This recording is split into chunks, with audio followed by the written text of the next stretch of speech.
And welcome everyone. If you're feeling curiouser and curiouser, well, so are we tonight.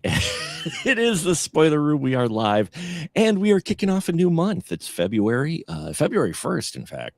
And tonight we are kicking off our Through the Door month, in which we're looking at 4 films this month of dealing with characters who go through a door to another world. It was fun to put together. We have a very interesting diversity in the films that we'll be covering this month. But tonight, it's not an animation film, but it's still an animated movie of a story that's been done many times.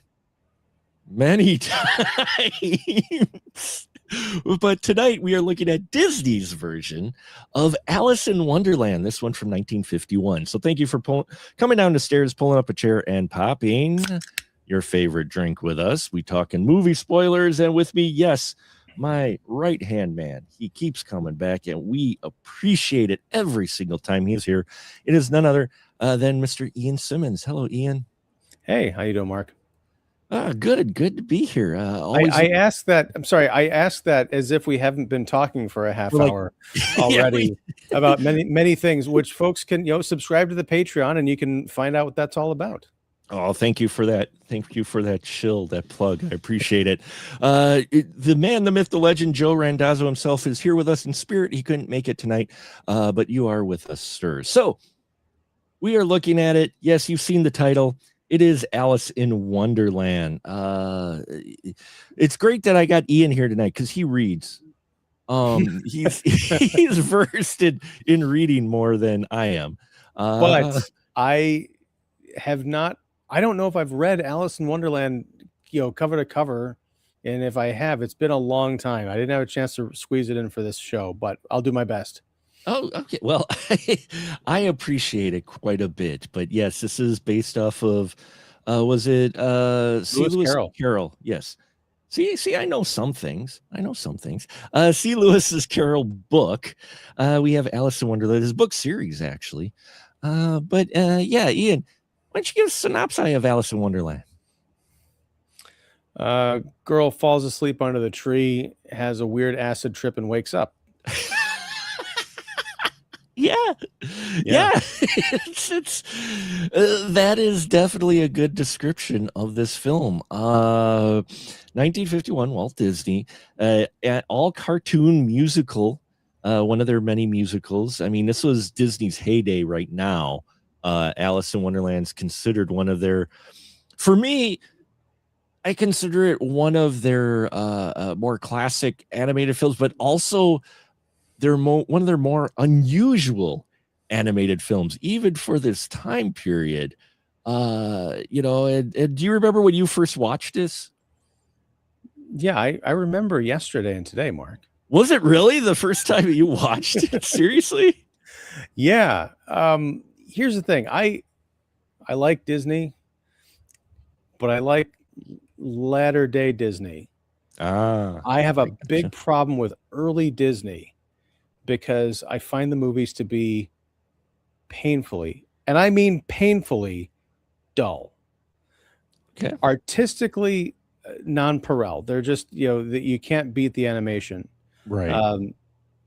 But yeah, I can't get into these early movies because I think they miss a lot of the humor and sophistication and just storytelling of latter day Disney. And unfortunately, Alice in Wonderland fell into that same camp. I started watching it with my wife and my youngest son because none of us had seen this before. I think my wife had seen it or seen parts of it a long time ago.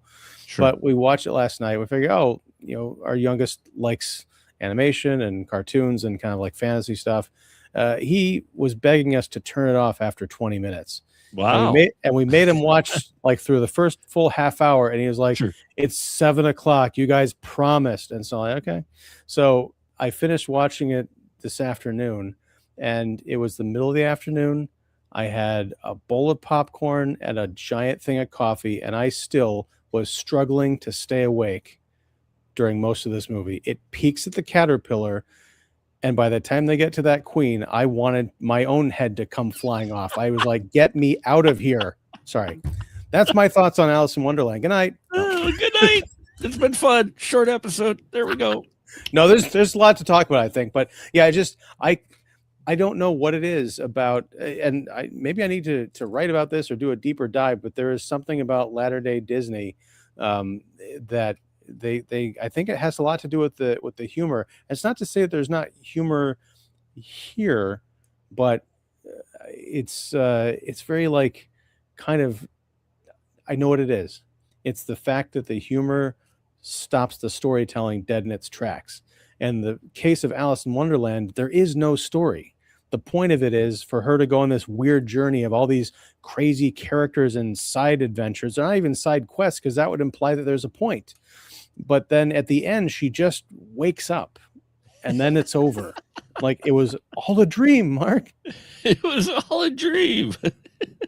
Well, it's supposed to be the wild journey. And yet watching it again, because I haven't watched it in a while, I enjoy this film quite a bit, but I enjoy it not necessarily for the story itself, but the world that it takes place in. I love my weird stuff. Everybody knows, if you followed the show at all, and Ian definitely knows, I love weird shit.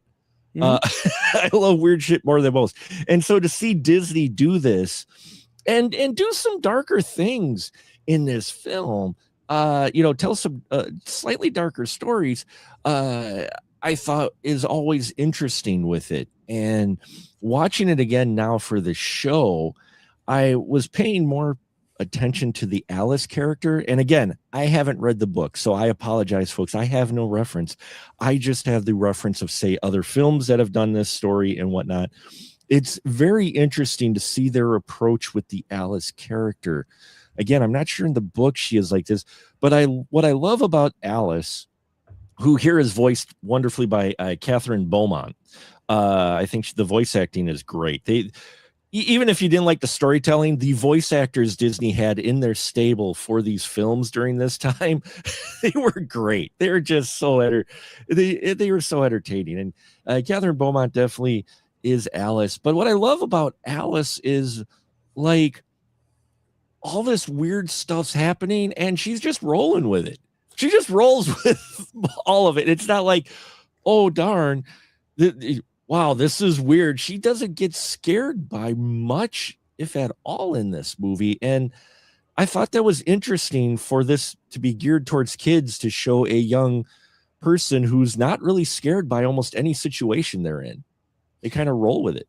Yeah, and I think that's kind of a problem because there's no drama there. Like, sure, what's the message? Because I understand it's a fantasy, but part of the reason fantasy works is because it taps into our understanding of reality. Sure. So if you've got all these weird, strange, possibly horrifying things happening to her, and she's like, oh, I just hope I get home at some point. I mean, there's this weird queen who wants to cut off my head, but it's like, oh, whatever. Oh, I guess I'm on trial now. It doesn't really mean anything. And oh, I'm being chased by this. Oh, I'm going through that door. And, it's just I think that's the thing. This movie is an hour and 15 minutes. It's much longer than that if you're watching on Disney Plus with commercials. Yeah. And I'm just like, I had the same, I hated the 2010 Tim Burton Disney movie. Sure. And that's, 2+ hours, I think, if I recall, because it's all the same stuff. Like, wow, look at all this crazy, weird stuff. I'm like, yeah, I got that from looking at the poster. What do you have to say to me? And the answer is nothing. So I'm like, okay, then why am I wasting my time? Well, I could be watching Willy Wonka and the Chocolate Factory, which barely borrowed. I mean, I know Lewis Carroll wrote his story, and then Roald Dahl wrote his much later and everything. But there's a bunch of similarities between the motion picture versions of the 51 Alice and the 1970s Willy Wonka.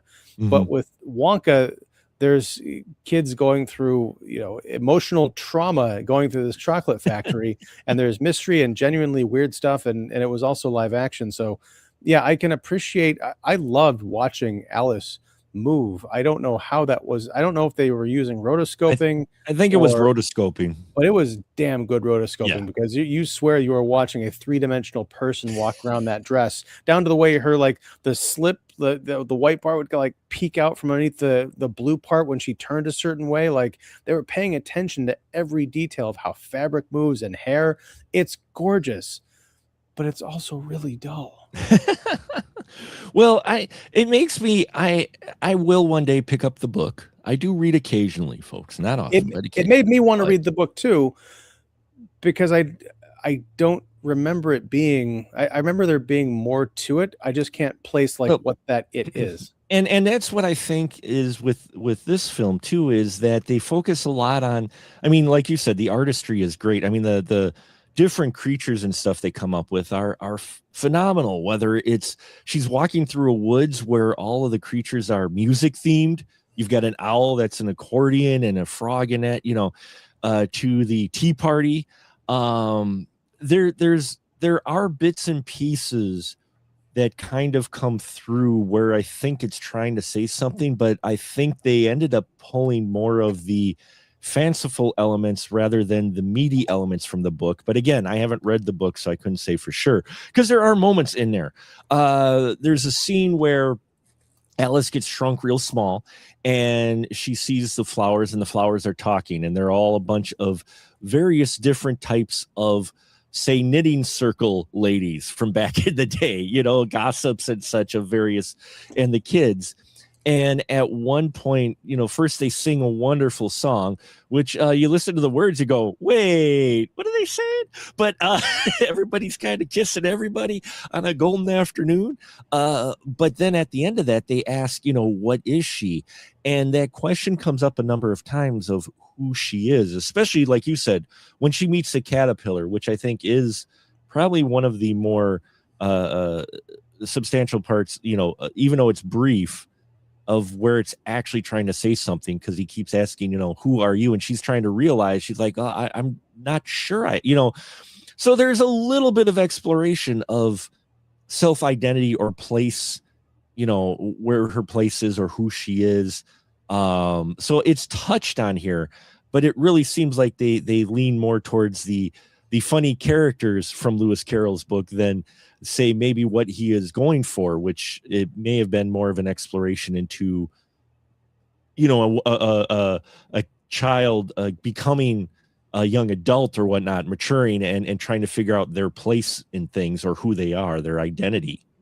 And I would love to watch that movie, but this ain't it. I mean, I mean, because like I said, there's touches in here, but yeah, but that's the thing is it's I don't even know if I can call them touches because they don't do anything with it. I call it a coincidence with, asking who you are and all this stuff. She doesn't do anything with that. She doesn't really, there's no, at least I could, the moments I was awake, I couldn't sense any like introspection or transformation at the end. Like literally at the end of the movie, she opens a door. I think she sees herself sleeping or something, or she wakes up under the tree. The Mhm. headmistress is like, "Oh, you fell asleep." She's like, "Yeah," and then cut to the end. Like, I don't. She doesn't go on a journey. She goes from one place to another, which is not quite the same thing because it's all physical. Hmm. How is Alice different at the beginning or at the end of this movie than she was at the beginning? She makes some kind of an illusion where she's whining about how she should have paid more attention or something, but I don't know enough about her before she starts dreaming, and I don't know anything about her at all by the end of the film. So that's why, yeah, I too am curious to read the book and see if there's more in there because I kind of feel like there has to be. I mean, this story is so popular. It's been, as you mentioned, adapted a million times into feature films, cartoons, comics, video games. It can't all just be the aesthetic. No, there's got to be more to it than that. And I apologize, folks, that I don't have the literary knowledge for reference at all. But in this case, it does feel like they hint at that, and makes me wonder if they're pulling those elements from the books, because there is a touch with the, trying to find your self identity in that with Alice, but it is brief and fleeting in here before she moves on to the next funny characters in here, and one thing that I had forgotten about, because it'd been so long since I watched the movie, was actually the setup to the film, to the story. In the very beginning, she talks about how if she had a world, it would be made of nonsense and how things would not make sense or whatnot. And she's describing it to her cat, who is an adorable cat, drawn cat. I'm not even really a cat person, but I'm like, okay, that's cute.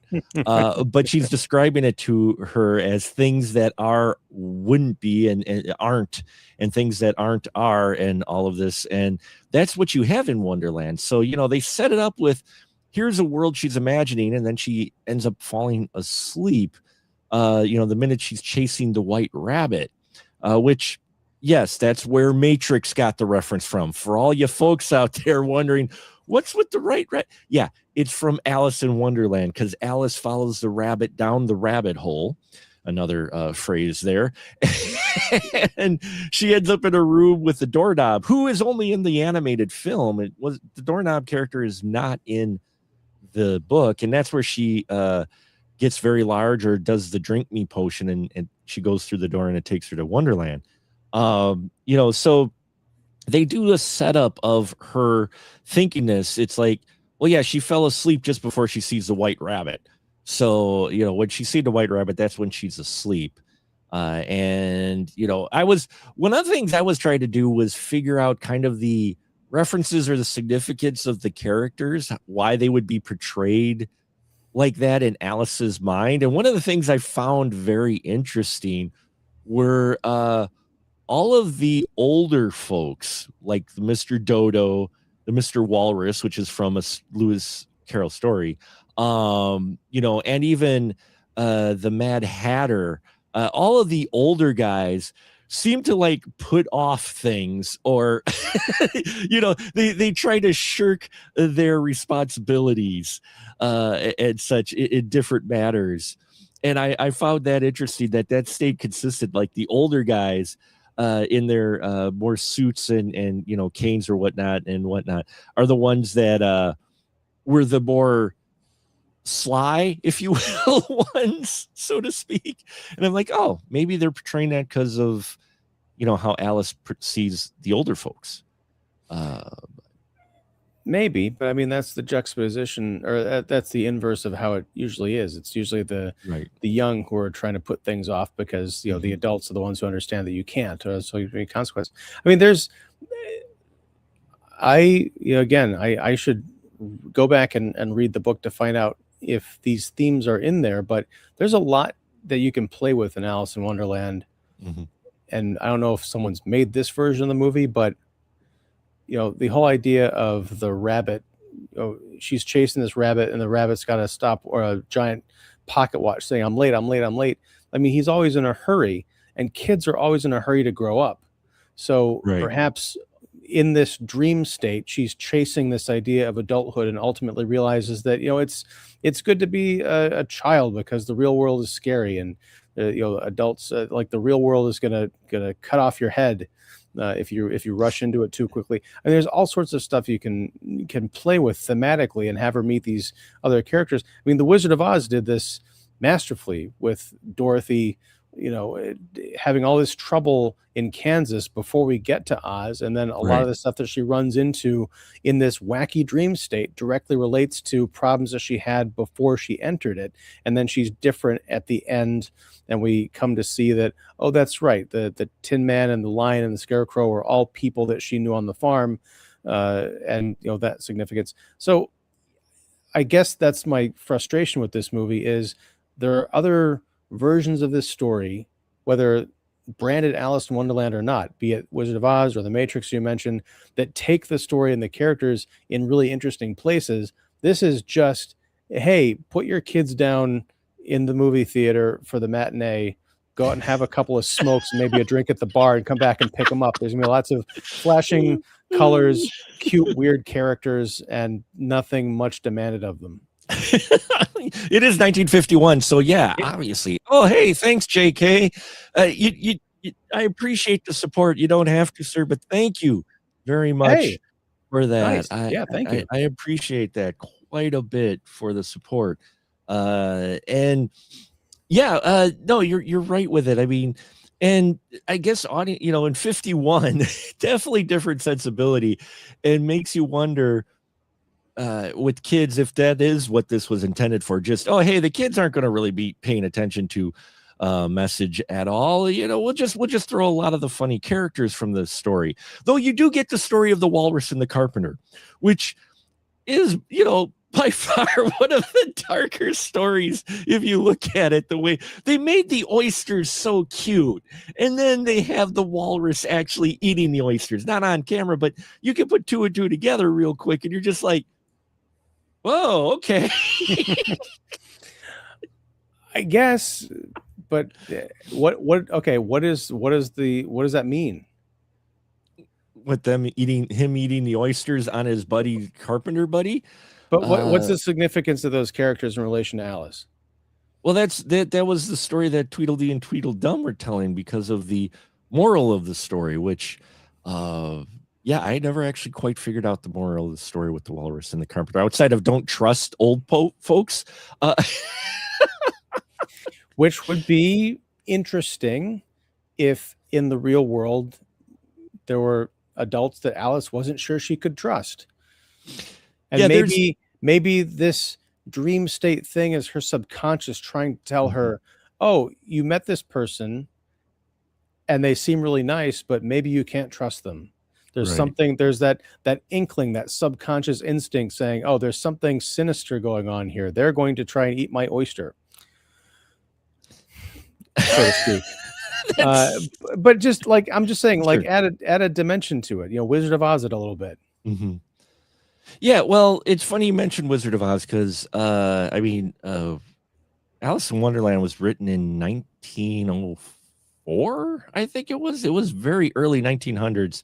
Alice in Wonderland, the book from Lewis Carroll, was written.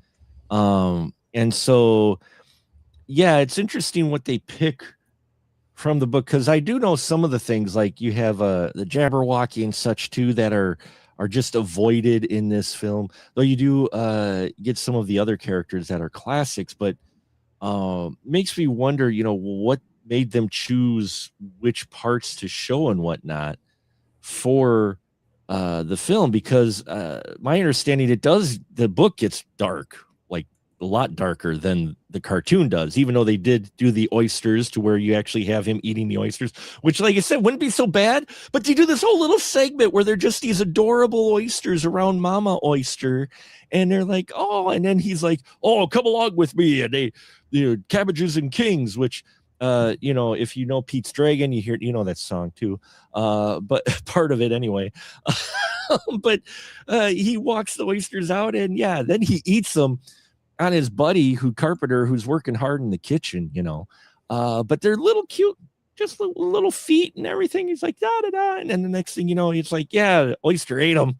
Ha, there you go, kids, enjoy.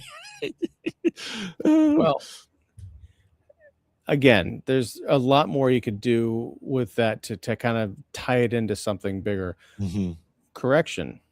Alice in Wonderland came out in 1865. Okay, well, it's even older. I wasn't sure how old it was. I thought it was 1865. Yeah. And when did Wizard of Oz come out? 39. Wasn't it based off a book, or was it? Oh yeah. Yeah. Are you talking about the Wizard of Oz book? Yeah. We have Google at our fingers, because I'm curious, but yeah. I was wondering, I'm like, what is it about these authors writing about young women who head off into a fantasy land with weird characters? 35 years later, it was 1900, was The Wizard of Oz, L. Frank Baum. Oh, yeah. So I was just wondering, what was it, the fascination about, kids, especially young women who suddenly get sent to these fantasy lands, these dark fantasy lands with all these odd, now Carol's might have been influenced by some enhancements in the real world when he wrote. Some people believe there were some controlled substances involved, but well, and then you also look at was it J.M. Barrie's Peter Pan? I mean, yeah, all these things are turned into movies. I almost feel like Alice in Wonderland, the movie, the 51 film, was sort of a reaction, like Disney wanted its own version of Version. Wizard of Oz. Because that was, you're talking about a 10-year difference, but it takes a long time to make these things back in, the 40s and 50s. So who knows? It's hard to say. I mean, we're talking 1951 too, so we're talking. It's an interesting time in the culture in general. You're talking, post-war. We've talked about like even the sci-fi and that subjects. How everything in the media and that was kind of different. All the dads wore suits, all the moms were kind of Barbara Billingsley, at that time. It's just an interesting time in culture. So to see Alice in Wonderland come out then, people would agree from 1951 though, Ian, with you, because this was a flop. This film did not do well, but it gained the cult following, namely because of its insane visuals, Yeah. or the characters. I mean, there are people who haven't seen the movie, but probably know of the Mad Hatter, March Hare, definitely Cheshire Cat, And honestly, I think the heroes of this movie for me were the caterpillar, the Cheshire Cat, and the water. Because the animated, the ripples when she's in the woods and she comes across this like stream, and you can see the individual ripples Mhm. moving like actual water does, and realize that was all hand drawn and animated by just, you just can't even conceive of the patience and the skill it takes to make that look so real. But also, I love the caterpillar. He's introduced by, we see the smoke going through the air, and it's all the vowels, and he speaks through the hookah, and the smoke forms like letters and even some kind of like symbols and stuff. And the Cheshire Cat appearing like with the mouth and different parts of him. At one point, his stripes sort of disappear, and he almost looks like the stripes are ribs. It's wonderful, and I just wish some of that creativity, the visual imagination, would have been applied to the script, because I'm a script guy. As we talked about Yeah, a million times. you've always been a script guy. Absolutely. Yeah, visuals on a movie impressed me for about 10 minutes, and then my question is, what else you got? Except in the case of SS Rajmouli's RRR, which was, there was something new to look at like every 10 minutes for 3 hours. But yeah, he just that film, I don't understand. It's like that's 3 hours, because that film just, man, yeah. He's got a new one coming out in March. I He can't wait. does. He does. But that's the point, is like there were moments in here where I'm looking at it, I'm like, oh, that's really cool, but it lasts for a couple of seconds and then it's on to something else. But yeah, that whole, because the Cheshire Cat is pretty close to the caterpillar in terms of the quote unquote story, right? The what? I'm sorry. In terms of the story, like her encounters, does she meets the caterpillar, and then it's the cat, right? And then it's the tea party. Is that right? Right. Yeah. Because she meets the Cheshire Cat. There's the tea party. She meets him later, but the very first meeting of the cat is just before the tea party. On that, and then and she meets the I love the caterpillar. I mean, the caterpillar is great. And that's where, like I said, where too, it seems like they put the most focus on possibly what they were maybe going for, or what Carol's original content was going for, in that the caterpillar just is like, who are you? What significance are you really? Why are you wasting my time? And the fact that we have a kids movie where a character is smoking a hookah, hey, go 51. What's he smoking, mommy? Bubble. He's smoking bubble. Yeah.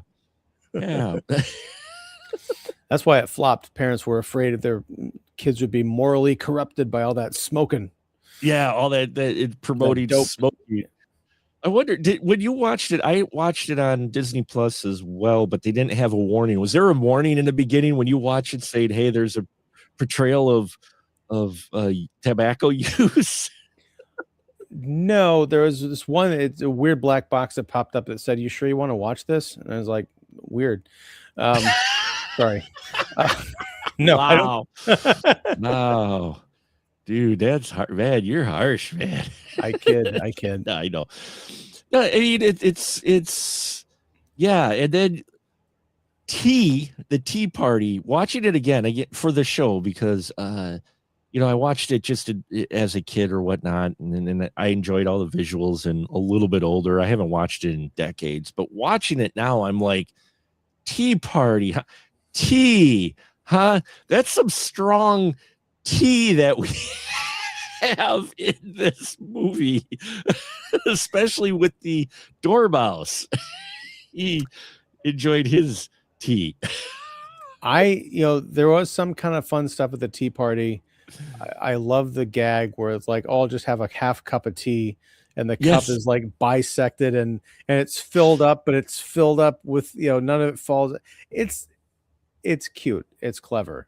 Um, yeah, I like the clever bits in here more than I like the really wacky, zany, funny stuff. Because oh, no, but I get what you're saying. The story for you and probably for a lot of people could have used more lead up to what influenced, because like you said, Wizard of Oz had that to where you could see, oh, this is this person, and we see that either at the beginning or at the end. Oh, the Cowardly Lion was actually her uncle or whatnot. The Scarecrow guy were actually neighbors or whatnot in Wizard of Oz. And in this, in Alice, we kind of just dive right into her dream and dive out, but the references in there, we're not quite sure where they're coming from her mind. I know they're supposed to be creative, just abstract. It's her Wonderland, as she sings in the first song, but still, I get what you're saying too.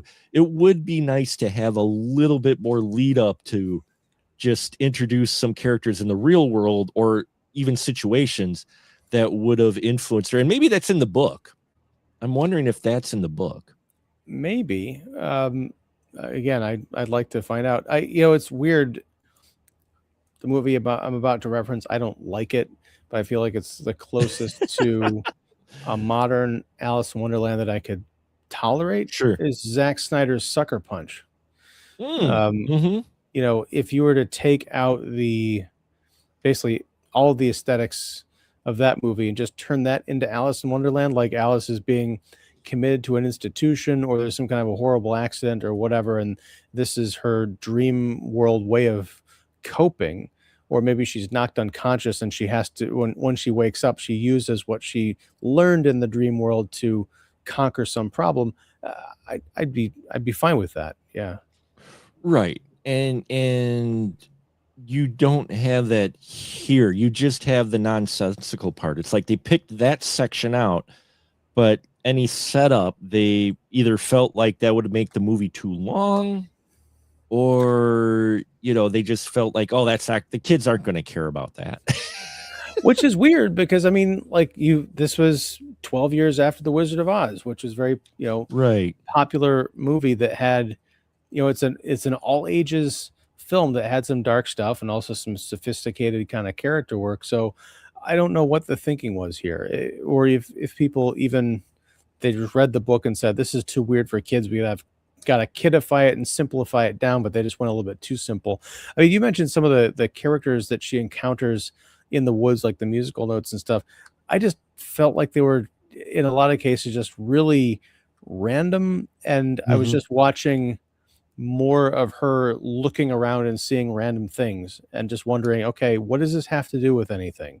Is this just padding out the runtime? And then I was reminded, McDonald's has a new line of Happy Meal toys called Changeables, and they are everyday objects that transform into things. So I got this is the baseball cap of a drive-through menu operator. Yes.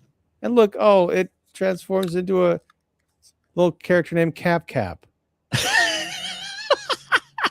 And the narrative significance of that in relation to Alice in Wonderland is about as significant as anything she encounters in those woods. By the way, if anyone out there gets the soda machine one that transforms into a character, I will gladly pay you like $5 for it.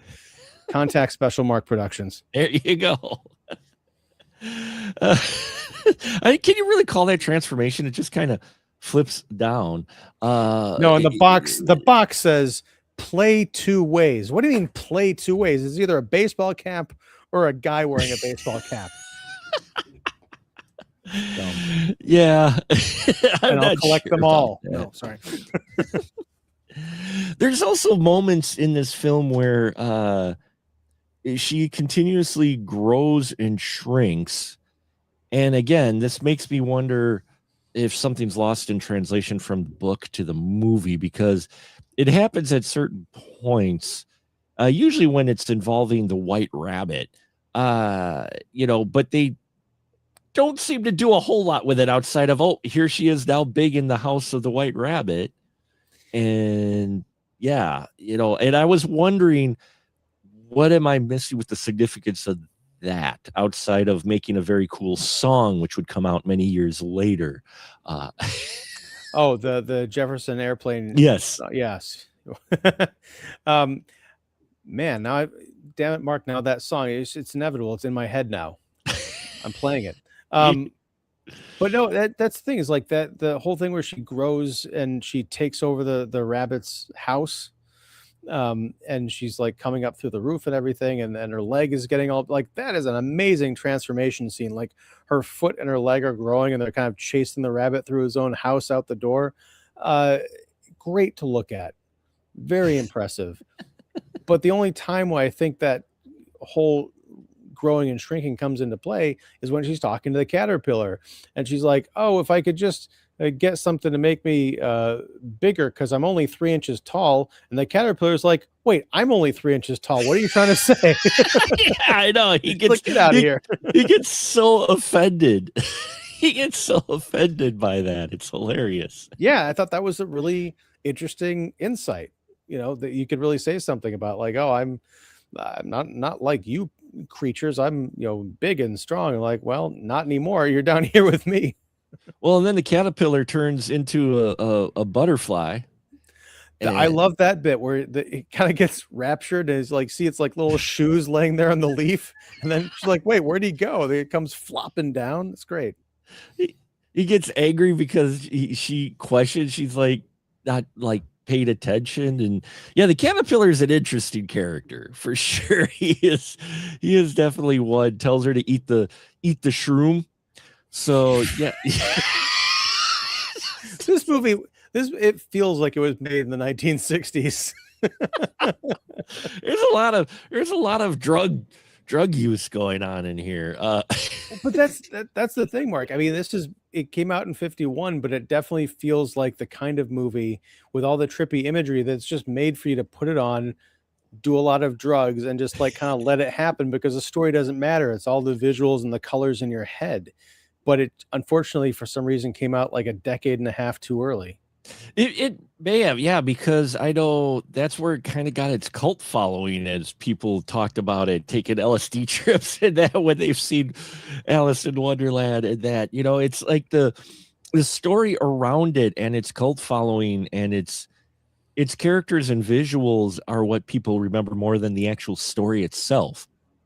And I'll agree, watching it again, the story itself, I'm like, okay, it's almost like just moving from skit to skit, yeah, of sorts, with just a very thin narrative, a link between them. We get to the Queen, which I did think it was smart. It was interesting this time because eventually, yes, she meets the Queen of Hearts in this, who's this a large woman. Her king is a very petite man who I liked him quite a bit. I thought it was hilarious when the White Rabbit would introduce, and here's the Queen of Hearts. Oh yeah, and the king. It's just like, yeah, there he is, and he's all like, and you get that one where he introduces the Queen of Hearts the first time and everybody's like, yay, all cheers, and then he goes, and the king, and there's this one guy that goes, hooray. So there are humorous bits, but the whole thing with her was interesting because the Queen of Hearts is almost like, again, you get the impression like she is a representation of someone in Alice's real life, like almost like a nanny of Mm. sorts, possibly, or her mom in an exaggerated form, because That would have been the perfect you make that the headmistress or whoever who's kind of trying to get her to pay attention to her lessons in the beginning before she falls asleep under the tree. I mean, it's a very obvious ripoff of Wizard of Oz once again, but all you have to do is make the two characters look similar enough so you can be like, oh, okay, I get it. She's, the nag, the one who's always like yelling to pay attention and do your homework on something, and wish someone would lop her head off, that kind of a thing. well, and speaking of lopping heads off, another dark aspect, we have our our queen sending people off to get their heads chopped off, and while you don't see the heads chopped off, you do actually see the characters pulled away. No one's Being dragged away. parted. Yeah. No one's no, they're it's like off with their head and they're being dragged away, and I'm like, oh damn. I'm like, kid, why they're gonna put that together? And I'm like, that's brutal, man. I don't care if it is a card guard. It's like, man, that's harsh. Well, and I feel like I actually saw this, but weren't the cards, the card guard, as you're saying, there's something involving like red paint or strawberries or something. Yeah, That, well, like that's when Alice first comes across the cards guys. They're painting the white roses red. In fact, they sing a Yeah. song about it because the queen likes red roses, and they accidentally planted white roses, so that they were painting the white roses red so that they could appease the queen, so maybe she wouldn't notice. But there was like they were getting splashes of red all over their front card faces, which kind of is a subtle nod to people getting their heads lopped off. I mean, Yes. that's clever. There's something there. Do something with that. Yes, it is, and yeah, it's implied with blood possibly, and then you get the croquet match that they have, and then the trial, which they use to basically feature all the characters you saw from the beginning of the film or throughout the film, and they do that. They kind of backtrack once she gets to the queen, and they go on trial. We watch as she kind of goes back through the motions and takes her kind of Inception like, where she's hopping back out to her beginning point in her dream world. And I'm like, that it's an interesting approach. We get to see all the fun characters again. But again, why? Because if you think about the trial, it's supposed to be nonsensical, which I guess in the end, that's the whole concept of it. It's Alice's nonsensical world.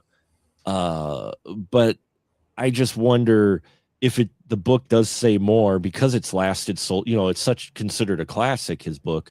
He had two of them, because there was Alice in Wonderland, and then there's Through the Looking Glass.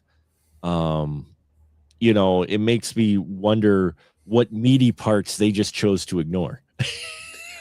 Yeah, it's I'm going to put that on my list for this year. I'm going to go back because I don't know if I read the whole. I definitely have not read Through the Looking Glass, but I read Alice in Wonderland, or at least part of it. But I remember very little about it, so it makes me think it's been way too long. Either that, I'm just getting incredibly old.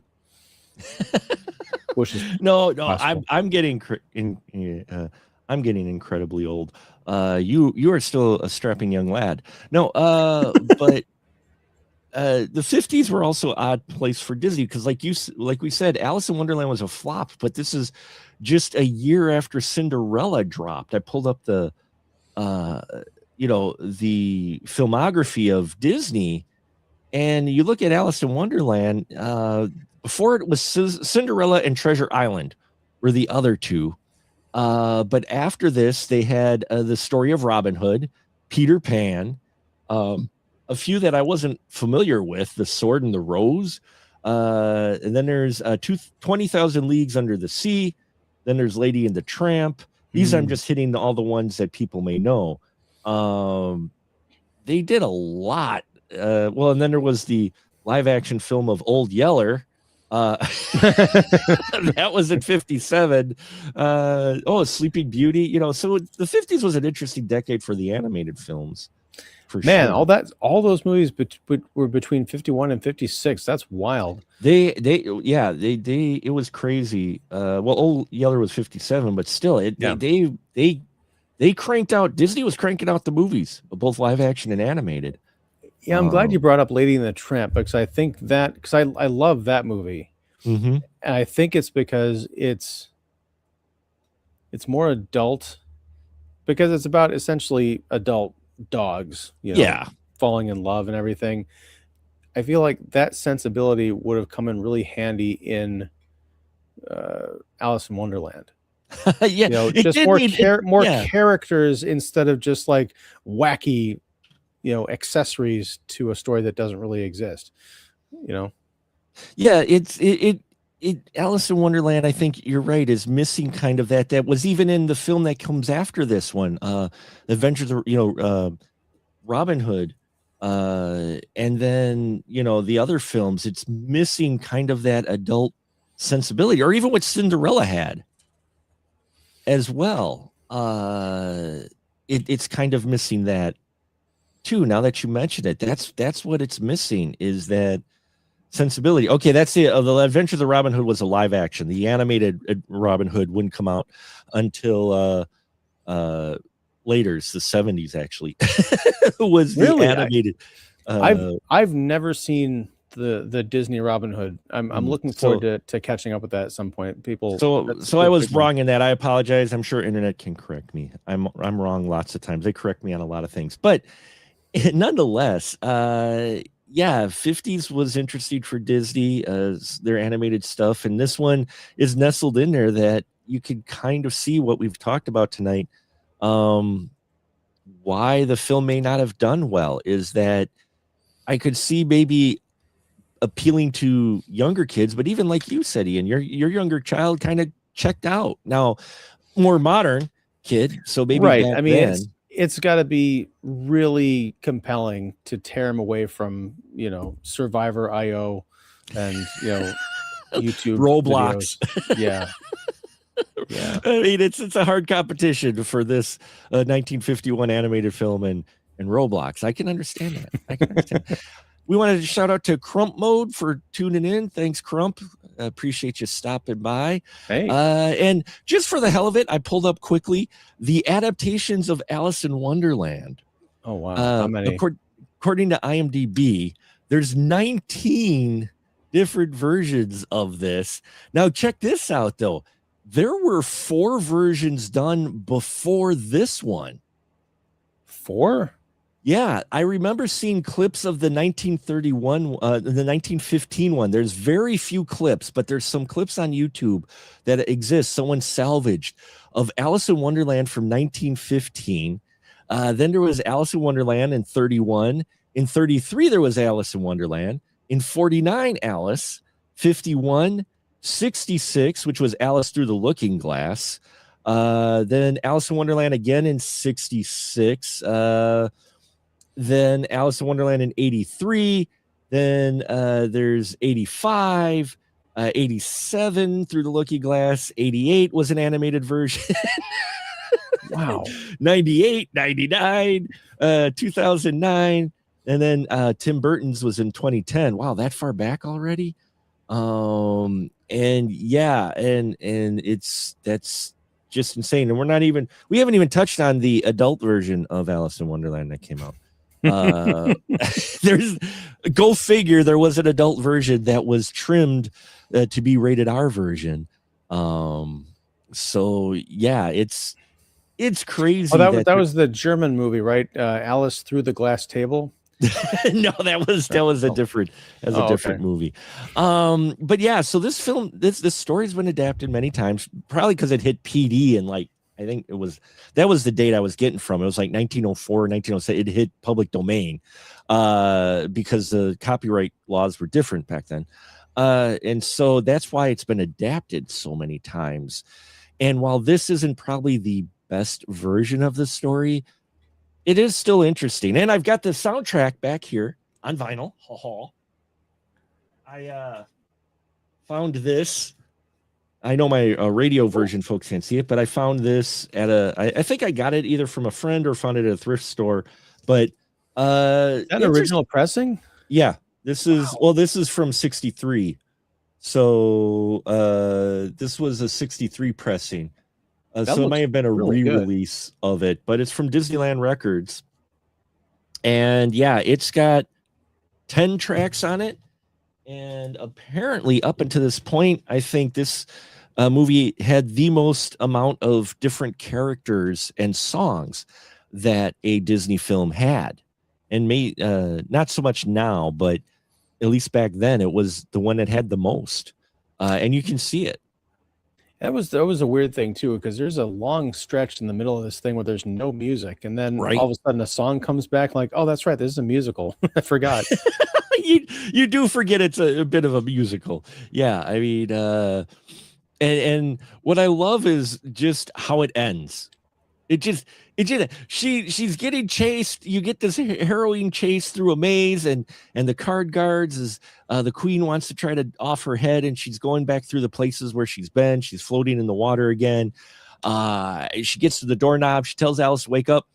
Alice wakes up. Her the teacher or whatnot's there, and they're like, okay, let's go get lunch, and they're like, okay. And in the end, and it's just like there's no, like, Alice doesn't do some reflecting. There isn't like a pause. There isn't like a little picture of like maybe the white rabbit jumping around in the background or something, that maybe fun. Yeah. But there's not. It's just like, okay, wake up, Alice, you're dreaming again. You weren't even paying attention. Let's go eat. Okay, Alice in Wonderland. And the credits. And you're just like, well, okay, sure. Yep, Crump, I recognize you from my Elden Ring live stream. We appreciate you tuning in. And yeah, it does abruptly end too. So I still enjoy it, but it definitely is an awkward film because you're like, what is significance? And it's missing that part. And I think that's where the lost from page to screen really is. And this thing took like, I think 5 years to get the screen. So, so they put some apples in a basket for this one, so to speak. And it's unfortunate because, I don't like to see any movie fail, especially something that it's not like it's 5 years today where you're talking about render farms and servers and green screen. I mean, these are people like breaking their backs, hunched over animation cells and hand painting things and doing the rotoscoping. I mean, it's a big commitment, right? So I just wish that the screenplay had been worthy of the animators and the scenic artists and the people writing the music. Like, you fall down on that weak script sword, and it's just unfortunate, but it's not surprising that this thing didn't do that well. Yeah, it really isn't surprising that it didn't do well, unfortunately. Though it did get nominated for an Oscar. The music did get nominated for an Oscar. It didn't win, but it got nominated. Was it for one song or just like the whole? No, the score, for the musical score. Oh, okay. So, according to IMDb, it was nominated, for best music scoring of a musical picture.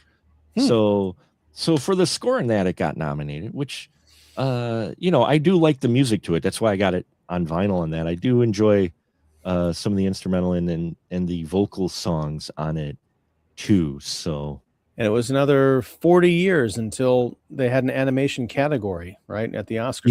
Yeah, it took that long before they could do best animated film. That was Beauty and the Beast, I think, was the first one, wasn't it? Beauty and the Beast was actually up for Best Picture, and it was the reason why they came up with the animated, because it was the year after they came, because Beauty and the Beast went up, and it actually made Best Motion Picture, and everybody was like, yeah, maybe we should give animation its own category rather than stick it up against the live action films, But yeah, because I remember that Beauty and the Beast was the first one to be nominated, because I love that. I watched that movie so many times when it came out. I just loved Beauty and the Beast quite a bit. Interesting other little trivia tidbit before we go. There was an alternate version of this. This was in 1954. There was, let's go back. 1954. There was the Magical World of Disney series. And Yeah. they edited this down to an hour. What did they take out? I don't know. It did have an introduction from Walt Disney at the start of it, and it was shown on TV. I think it was one of the first movies to be shown on TV. And yeah, they cut that puppy down to an hour. Well, I imagine, did they cut it down to an hour, or did they cut it down for an hour of television? Because those are two different things. Well, yeah, then if you're thinking hour of television, they may have cut it down even more. According to the trivia, they cut it down to an hour. So I'm suspecting maybe it's like a 2-hour block or something. Or it may have been a 2-hour or an hour and a half block, and then a half hour of it was commercials peppered through. Yeah. And so you get and especially if you've got an intro from Walt at it, then you add that. So yeah, that fun. Yes, folks. Back in the day, well, you get commercials now. At the oddest time if you're like on Tubi or whatnot, but it was similar for broadcast TV back then, only they planned a little bit better usually didn't get a commercial cut halfway through a conversation, but hey, not always, sometimes he did. Apparently there was a lost song they discovered called I'm Odd, which was sung by the Cheshire Cat, which is on the special edition DVD. So they did find, which makes you wonder what else is maybe on the cutting room floor of this film. Well, I will say, because we both watched it on Disney Plus, I assume it's their high def transfer, because this movie looks amazing. It's very vibrant and crisp.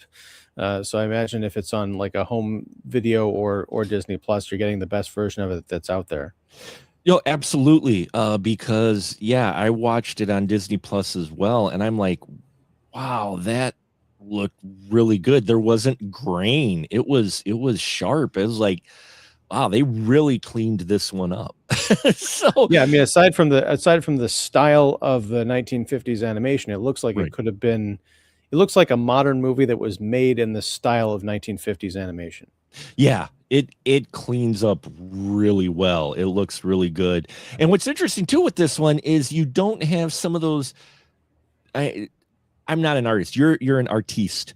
I am not as well. But you don't have some of those telltale brush stroke lines like you used to with films, older Disney films where you kind of had where the line wasn't completely there, but it was to on the edge and to emphasize things. And you don't have a whole lot of that, if at all, here. The lines are very thin and defined. And I don't know if they cleaned those up too when they transferred it or what, but yeah, it looks good on Disney Plus. So yeah, I think we'll wrap it up here, folks. Hopefully we don't lose our heads from folks out there who are big fans. Mad props if you are fans. I enjoy the film quite a bit, but not for the story. I enjoy it for the visuals and the artistry and the creative, funny characters. I always like that angle and some of the darker turns it takes.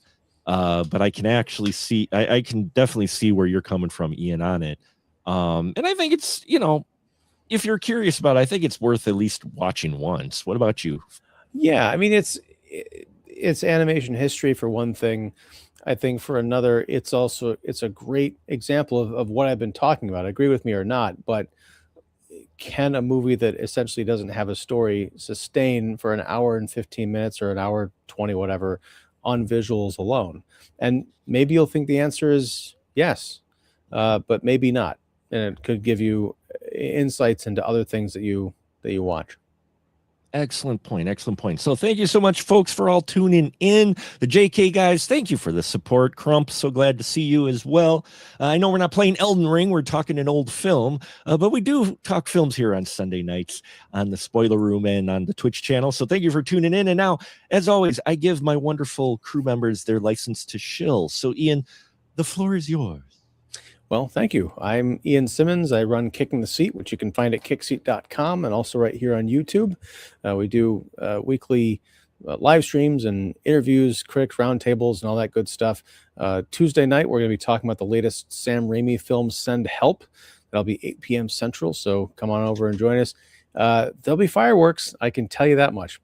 Also, I recently started writing as a freelance contributor to CBR as a movies and TV writer. So I got a couple of pieces coming out later this week. So go enjoy those and see what you think of my takes. If you the last hour is giving you some insight into how I think about movies and TV, and that translates very well to written form. So yeah, and otherwise I'm here on Sunday nights talking about movies with Mark and sometimes Joe, who unfortunately could not be here tonight. Joe, we miss you. We love you.